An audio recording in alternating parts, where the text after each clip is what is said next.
everyone. Today in this video, Ourtechroom will help you finding out settings.json file in VS Code. So without delay, let's get started. Method 1, using VS Code command palette.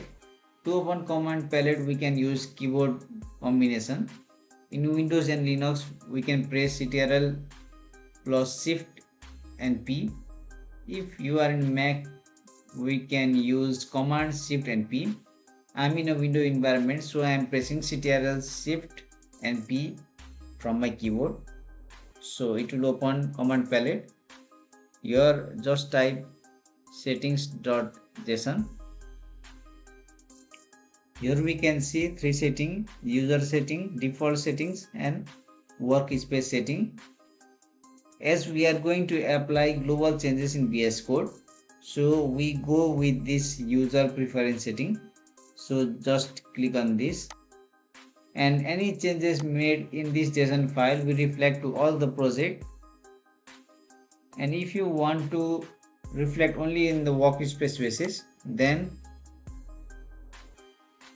you have to make changes in this setting. Method 2, using settings icon. So for this, click on this gear icon and then click on these settings, and here you can click on this file like icon, open settings.json, click on it.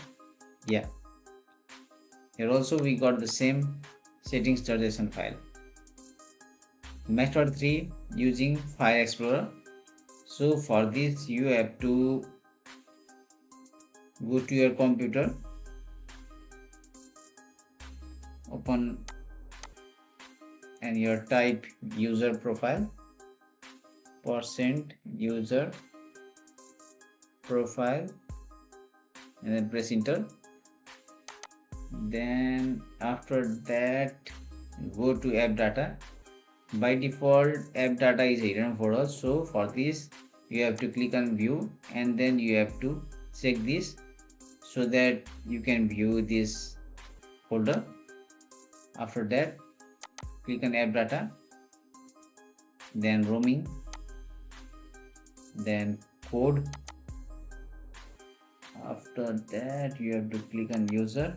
Yeah, there is the same JSON file that we opened previously. If you are in a Linux, then go to the following path. And if you are in a Mac, then go to the following path. In this way we can open VS Code settings.json file. If you like this video, please like, share and subscribe to the channel. Thank you.